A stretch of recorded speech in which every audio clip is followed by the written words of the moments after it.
she is.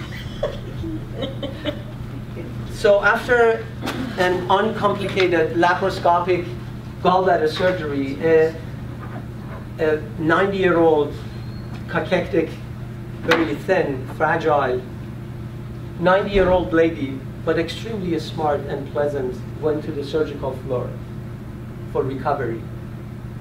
And overnight, she was asking to the night nurse about some abdominal discomfort and lack of urination. She received multiple doses of pain medication overnight. Next morning, when the surgeon comes in and asks her how she was doing, she said, "I'm miserable. I have been miserable all night." The surgeon noticed her lower abdomen was extremely distended. It was as hard and tense as a 6 months pregnant female.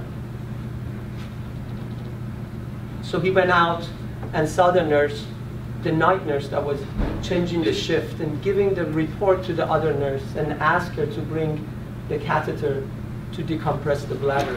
In fact, her bladder was so distended and causing her problem, and she just needed a decompression with a Foley catheter instead of pain medication overnight. And the surgeon went to the room to console the patients meanwhile until they bring the catheter. 10 minutes later, after no one showed up into the room, he went out and saw the nurse was standing in the same place and giving report to the next shift. Finally, he went out, fetched the catheter himself, and decompressed the bladder. It was 1,200 cc urine in her bladder. There's so many of these stories every day in our healthcare. And some people might say it's just a medical error. Some people might say it's a lack of experience. Some might say it's lack of compassion and kindness. And some might blame the system to create so many super overworked, exhausted nurses that make them prone to mistake. But I blame the culture. I blame the culture where we lost our priorities. You see, there's so many new changes in our health system. There is the infusion of the new technology that we saw, the war between insurance companies and hospitals for reimbursement and creating the most beautiful documentation in the world, all of these new and strict policies and procedures, rules and regulations that we have to comply, and most important of all is the robotic way of how we deliver the care to our patients. It created a culture of indifference. And it might not be on purpose, but it feels like we lost our attention to the supreme goal of our profession, which is taking care of the patient. And we act very indifferent, with very little or even no kindness or compassion. And just remember, even if it's not on purpose, if it's not on purpose, the indifference and neglect often do much more damage than outright dislike. Indifference is a sickness, is a sickness of the culture and soul, is a sickness that is extremely contagious. There's no doubt for me that organizations have responsibility to create a new change, to improve the well-being of health professionals and improve this patient's experience. But I'm not here for that. I'm here to tell you that we have individual responsibility to make the change. And as Viktor Frankl says, everything can be taken from a man, but the last of human freedoms to choose one's attitude in any given set of circumstances. We have this choice. So, I'm not here to teach you the mindful meditation at all here today. I'm here to offer you that you can be mindful in every moment of your life, in every aspect of your life, at work, at home, in relationship with your spouse, with friends and families.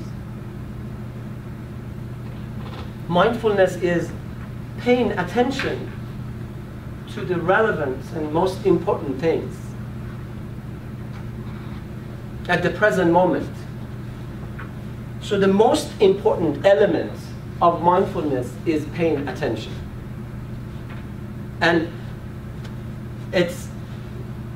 we have an incredible complex system in our brain that controls this attention.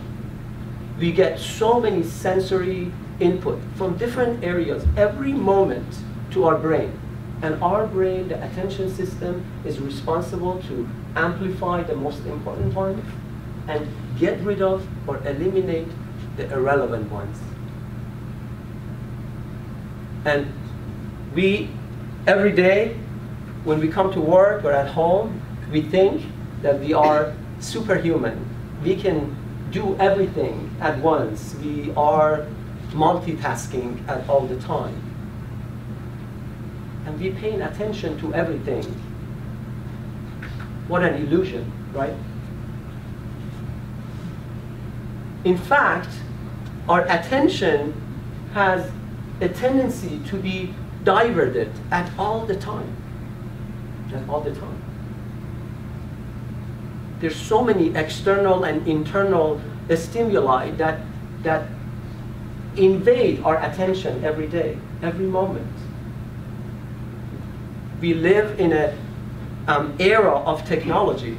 You know, technology brought us means to process faster, to communicate easier, to perform transaction much easier, right? But it seems that it dominated our lives. And that's why we lost our priorities. And yes, I'm talking about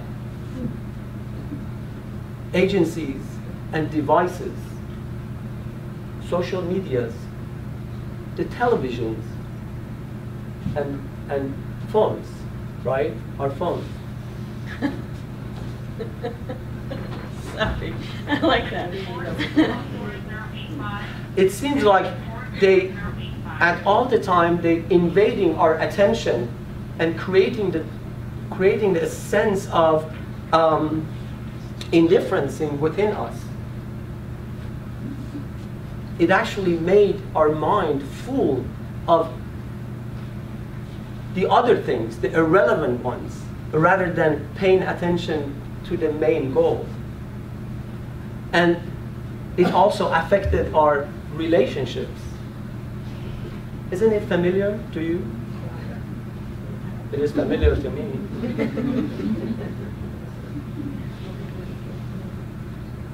But it doesn't stop there.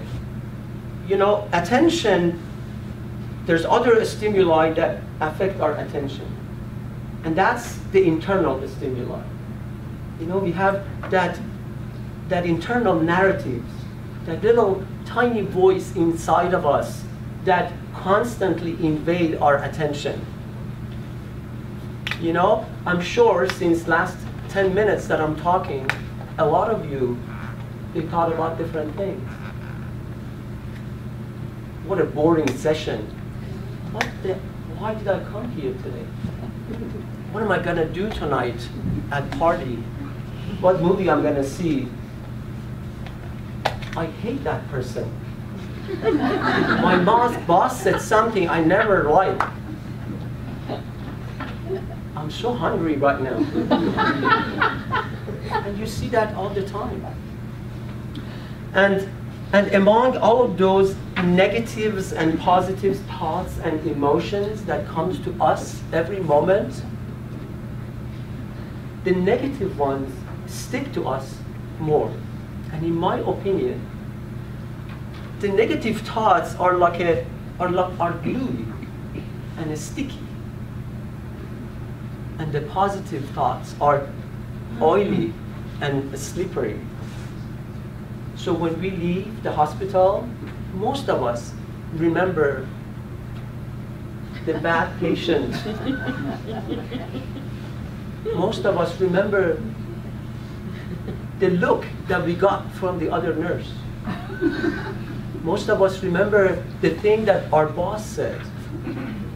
But we rarely remember the smile, the gratitude of the patients after we discharge them from the hospital, after having a major surgery. When you look at that, the family member that was extremely grateful of what you did.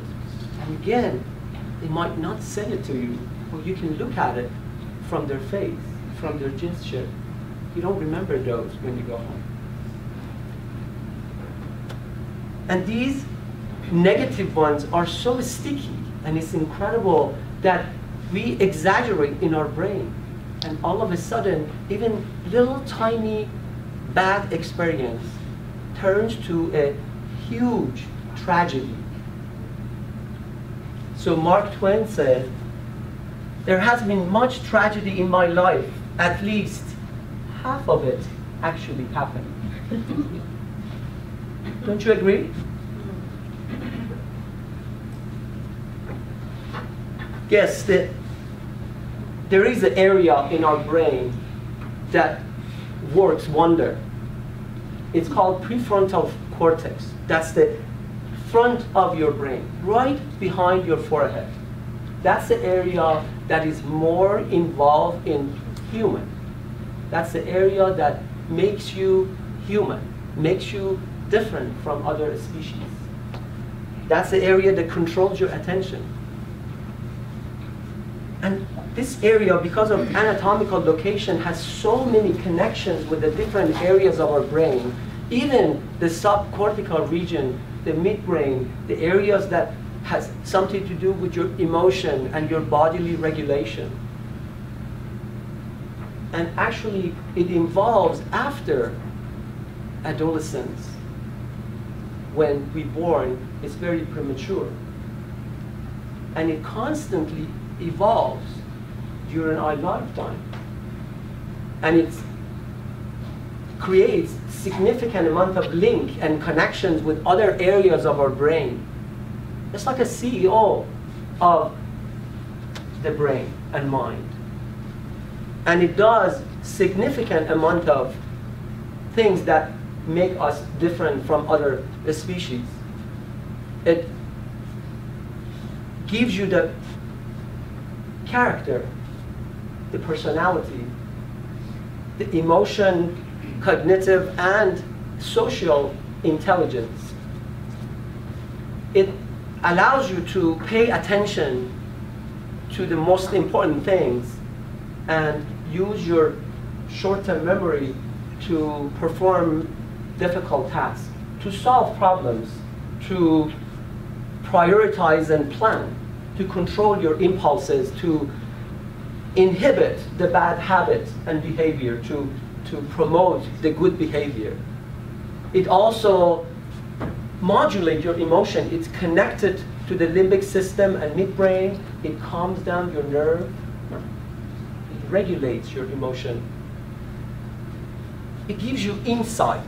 It gives you the perception, how you see the world. It also gives you the ability to perceive others, be able to be empathic about other people and attuned to the other people. And at the end, people think That's the area of morality as well. And all of these areas are all connected together. They're linked together. And you have the ability to practice that, to improve those connections, to be the best of you could be. And all of those practices that people talk about, the mindfulness practices, by theory, improve those connections, make them stronger, strengthen your cognitive ability, your emotional ability and flexibility. So remember, you can change your brain every time you try to pay attention. But what is really mindfulness? So mindfulness means that you understand this wandering mind, these interaction that happens, the different sensory inputs, and try to redirect your attention to the main goal. But it's not just the only element that you need. For being mindful, you need passion, desire to pay attention,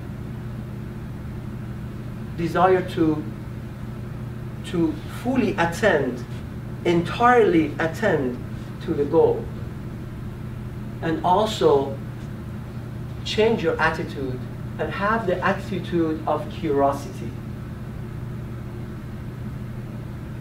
with acceptance. Accept the differences with no judgment. And that's what mindfulness is. But let me tell you my version of mindfulness and how I think about mindfulness.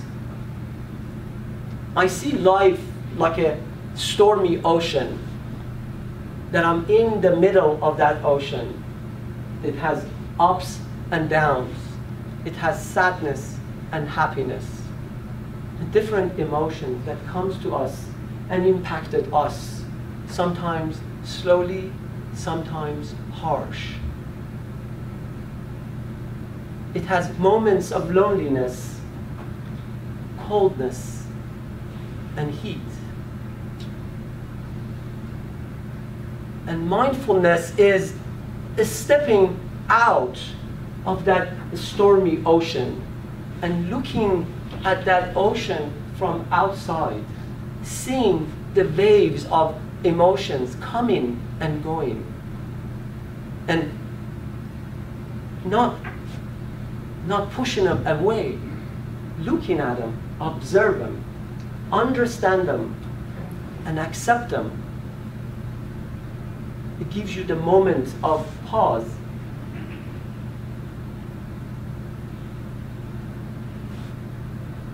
And at the end, it gives you the quality that you'll be able to see the beauty of life, the miracle of being alive, to be able to see these emotions that they are coming and going. They're very transient, and there is beauty into this life.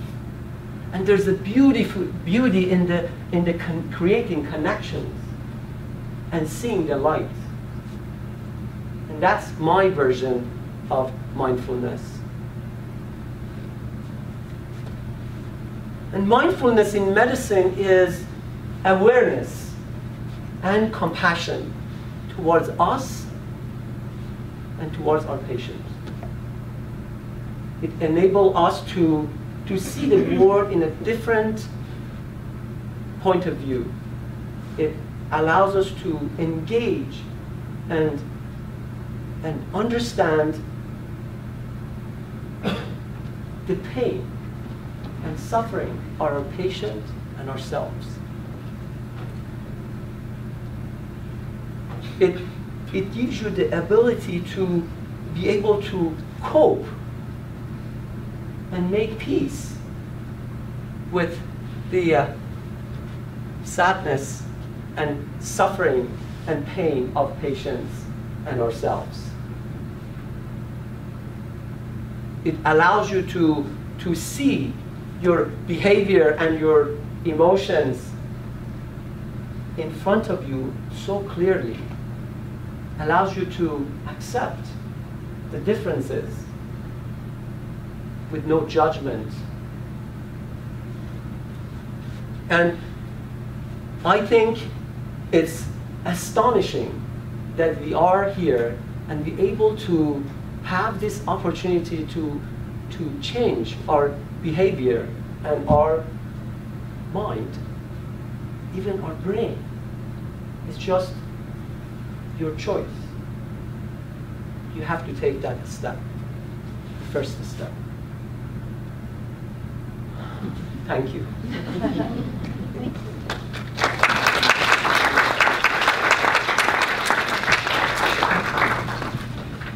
Now, I tried to do it very quick. Still, I'm very late. But I know you guys busy and you want to leave, but we have enough time to share. And really, I want to change this menu of me talking and you listening, because it's supposed to be interactive. The whole idea about me gathering you is not for me to talk to you. I'm not as smarter and more passionate than you. I'm sure most of you much more smarter than me, and you can talk. So please, say something. I know there's so much going on in your life, in the practices that we do, that we can share with other people. And when you do, it make you feel better, and also we need to share with other people as well. That's how we calm down ourselves. You know, life is always about being in balance, you know, always about, you know, fighting and struggle. So we are here to calm down our nerves, to have that pause. This is part of the mindfulness. This session is part of the mindfulness. It's the time that we allow ourselves to get out of that situation outside, come here, calm down our nerves, and then when we go out, you see the differences in you. I know you're going to see the differences in you. And again, it's a transient. It's not a transient, it's a very, very slow process. Changing mind and brain is not that fast. It's not like when you try to play music, or for me to play tennis, it wasn't like one day I went in and I hit the ball and I was very, very good at it. No, it takes hours and hours and days in order to strengthen that circuit of your brain. Okay, so you need to practice to calm down. Calming down, it requires a lot of practice. And we are here to help each other, because I can tell you, the area that I was talking about, the prefrontal area, is the area of our social intelligence. We are social species. We need each other. We can't live without each other. We have to create connections. Even though we are different, our faces are different, our voices and accents are different, we are coming from different backgrounds, we have different beliefs and religions, but it doesn't really matter. It does not really matter. At the end, we are all human beings, and we have certain capability that we can improve to help us to survive the struggles and pains. And by doing that, then you can reflect that to our patient. You cannot improve the patient's experience if you don't feel good. If you don't feel good about yourself, about your colleagues, about the place that you work, you cannot make any changes in the patient. And you will not get that feedback from your patient if they don't see the passion inside of you. It's all about the passion. Life is about passion. So please, share with us, anyone. Well, I have something to share from Debbie Grayston. Debbie, who is always here, unfortunately could not be here today. So she sent me an email. And I don't know, a lot of you may not know Debbie, may not know what she's gone through, but she had a son who had some psychological problems, and she went through a very difficult time with him. And she and her husband go to meetings every week, with parents that share the similar pain that they do. She said that one of the things that was shared was the acronym of HOPE, which means hearing other people's experiences. This has helped me experience strength, hope, and love. It has contributed to my well-being that Dr. Iraniha spoke of last month. And she hopes, she says, I hope we can open up some time each month for people to open up and speak from their heart. So